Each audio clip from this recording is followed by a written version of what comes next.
I just bought these custom Joy-Cons and I'm literally giving them away for free. 1,000 of you guys decided I was halfway decent enough of a person to subscribe to. This blows my mind. This is the most popular I've been since kindergarten. For some reason, to celebrate this achievement, I thought it was a great idea to give away a pair of custom Joy-Cons to only 1 out of 1,000 of you, ostracizing 999 of you immediately. Great idea on my part, but I don't even care. I'm in too deep. We're doing this giveaway because I don't know how else to show my gratitude. Please keep in mind, I'm not monetized at all, and I'm nowhere near a Mr. Beast. But once again, I just felt like I needed to do something. You guys are too special to me, and I'll be damned if I was just gonna sit back and not show my gratitude for this milestone somehow. Here's to 10K, I hope. How neat would that be? Stick around to the end of the video if you want to win these mini Wii remotes. Speaking of, who didn't love the Wii remote? I'm pretty biased, but the Wii remote was awesome. I loved it. Yeah, I do kind of see it as gimmicky in retrospect, and I think you do too, but this thing was like unapologetically gimmicky. It knew it was a gimmick. Its entire purpose was to break down barriers to video games for all ages. The way Nintendo presented this thing as like an anti-niche, glossy, and inviting TV remote is just awesome. So great, in fact, the successor to the Wii, which as we know was far from a success, also fully supported these Wii remotes. I always loved the Wii remote when I was a kid, and as soon as the Wii Motion Plus came out and grew to eventually merge with the controller, I was even more ecstatic because of all the possibilities. Even if all we really got out of the Wii Motion Plus was Wii Sports Resort and Wii Play Motion. Man, the Wii and DS era is just something I'll never be able to explain to my kids. I know everyone has their good old days, but I just can't get over how simple it was to grow up in this time. Before I get too nostalgic reminiscing and start letting my ADHD digress, you can imagine that when it was revealed in 2017 that the Nintendo Switch would have these funky little controllers called Joy-Cons, I was pretty excited to see that they mostly controlled like and resembled the Wii remote. I mean, bro, it's got the strap, and it's got motion controls. You have 2 in your hand, like the nunchuck. They both have an optional steering wheel attached. Okay, so they aren't perfectly the same remote, but it still leads me to ask, can we even compare these remotes to each other? I mean, for starters, one remote was born more than a decade after the other. So basically, I found enough reason to scrap that video idea. But it did really birth an even better question. Is the Joy-Con a good Wii remote sequel? Firstly, in terms of design, the Wii remote was born in an era what we now call in retrospect Frutiger era. But it also kind of fits in with like Y2K or Technozen as well, I suppose. If you're interested in what any of that means, then I recommend checking out the Aesthetics Wiki. Anyone not interested, I'm sorry for just saying gibberish just now. The point is that the Nintendo Wii remote was lucky to have just made it into this category of design. Because between the late 2010s and early 2020s, we were practically scammed out of the sleek, organic, airy, futuristic designs of the 2000s in favor of uninspired, flat, solid color designs that were much easier and much more cost-effective to scale on apps and websites and stuff. We literally lost all the Frutiger era logos. Pepsi, gone. Windows logo, gone. YouTube logo, you can argue it was kind of already moving in that direction. But the 2005 logo was peak, gone. And guess what happened to appear almost right in the middle of this movement? I'm sure you can guess. The Nintendo Switch was released in 2017, and to my personal dismay, the Nintendo Switch Joy-Cons obviously right alongside it, with an uninspired, flat, matte, minimalistic design. Don't get me wrong, the Nintendo Switch and the Joy-Cons themselves are great in a number of ways, but the design feels so uninspired compared to the Wii. I don't know, it could be nostalgia bait. Could just be nostalgia. Look, here are all the different colors and styles of official Nintendo Switch Joy-Cons. And here are all the different colors and styles of official Nintendo Wii remotes. You'd think, wow, there's actually a lot of really decent amount of Switch variants compared to Wii remotes. And I'd like to say that's true, but how often do you ever see these Joy-Cons on store shelves or even available? I feel like these variants are so ridiculously less available than Wii remote variants. Like some of these Wii remotes that weren't white used to just straight up come in the box with the game. That's how easy they were to obtain. The barrier to entry to own a controller with your favorite design or color on Nintendo Wii felt much easier than the Nintendo Switch Joy-Cons, which felt like you needed to jump through hoops or order online to get a decent variant of Joy-Cons that aren't gray, red and blue, or white. But even then, why would you want to? If your favorite Joy-Con wasn't exclusively bundled with an entire Nintendo Switch system, these things are still $80 retail. $80 for different colors.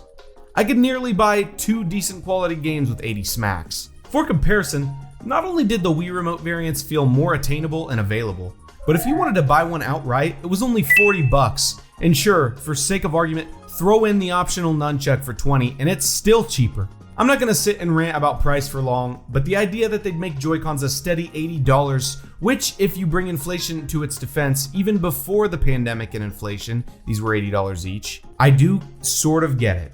They are to an extent 2 controllers, each with their own gyro sensor, each with their own buttons. And for some, if not most of the experiences, the games on the Nintendo Switch, you can only use one controller, making them $40 each. But I still feel like these have arguably less technology than, say, a Wii Motion Plus remote. I don't know. Again, we know the prices. We know they're kind of goofy. I'm not going to stay on this topic long. Like I said, just kind of getting too in the weeds here. What I'm still trying to figure out is if these little goobers function as a good Wii Remote sequel. And I've come to the honest conclusion that even after everything I've said, these controllers function perfectly fine as a Wii Remote sequel. Because they're more than Wii Remotes. They're controllers for the second best-selling Nintendo console of all time. They represent a merging of the portable gaming and home console gaming worlds. They're an indie gaming safe haven to support all playstyles and even harbor opportunities for indie devs to create new playstyles exclusively for the Switch Joy-Cons. They were a cultural shift for people who like making arts and crafts and seeing them come to life. Or heck, even people who like to use gaming to exercise. These controllers offer so much more than a Wii Remote could in so many ways, and I feel like when we consider sequels, even through all the weeds and the micro stuff we pick at with the Joy-Cons, determining a good sequel requires you to ask one question.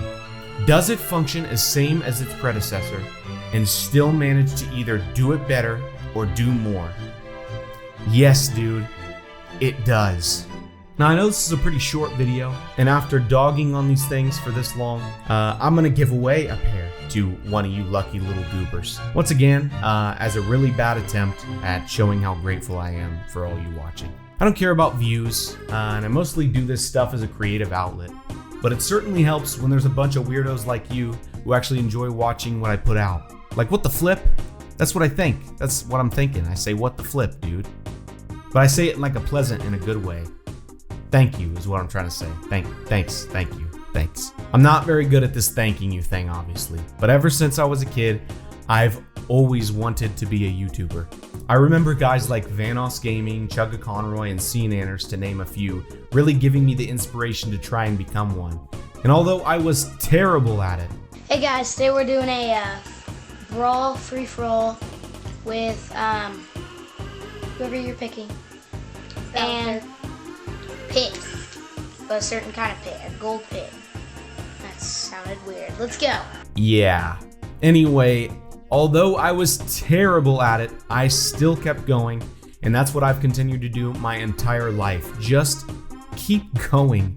Despite the constant breaks, the identity crises, and the cringy videos, I never stopped. And there was always one thing that kept me going. One of you.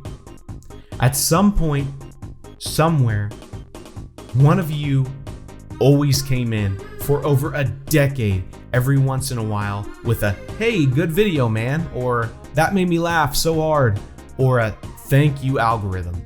I really owe you. But unfortunately, I'm broke. As much as I'd love to give back to you for your precious time, I'm not monetized, and I'm just flat broke. But I just knew I wanted to give these away. I could have waited until 10K or 100K, but I really wanted to make a meaningful negative investment into this channel to show how much it means to me, to show how much you mean to me. Now, without further ado, never said that in my life, I just said that for the first fucking time in my life. Without further ado, here's the details on this contest, so to speak. Firstly, you are required to watch this video and find 4 numbers hidden throughout the duration of this video. or you can trust a goober in the comments and copy whatever 4 numbers they say. But keep in mind, if they typed the wrong numbers, shame on you. Once you're confident you've seen the 4 numbers, type them into the YouTube comments section. Look, here's the last number. So now you only gotta find 3. Why did I do it this way? What can I say, bro? I'm silly, I'm bonkers, I'm a little goofy. Secondly, beneath the secret code, you will type in your Discord username for contacting you if you are to win the giveaway. Now hit send on the comment, you are done. Thirdly and finally, in order to win the giveaway, you must be subscribed and you must like the video. Only users publicly subscribed will be able to win the super awesome Decisive Dolphin Joy-Cons. Also, I want to mention, if you want me to sign them, I mean, I'm not gonna force anyone to do that because I know it's a little goofy, like I'm just a guy and you might just want some free Joy-Cons and I wouldn't blame you. But if you want me to sign them, I'll ask you before I ship it. I'll sign it with a nice white Sharpie on the back of either the pink or the blue one you choose. But yeah, that'd be a cool little experience for me. If you actually want that, that's neat. This giveaway will run for exactly 1 month preceding the upload date of this video. 31 days. I did it this way in order to increase the retention of this video because I'm a sucker and I'm evil. And on this day, the winner will be announced on my Discord server. Link is in the description. You must be over the age of 18 and you must live in the United States to enter. Whew. We're done. That's everything. If you want to watch some of my playthroughs or just whatever YouTube recommends you've never seen me before, please click that. Go ahead and click that. The video, it's showing up right now. This video, click it. And you might as well click the subscribe. You know what? Do whatever the fuck you want to do. You don't need to click anything. Hey, you have a good day. Additionally, I want to say, if you want to check out this video, that's also up on the screen, might be covered by my recommendations. This is a video by my friend BigGuyKwin, who made a wonderful video about the Joy-Cons, and it's perfect. It's a perfect ode to the Joy-Cons, even better than this video, I'd say. Definitely take a peek. That's it. That's about it. See ya.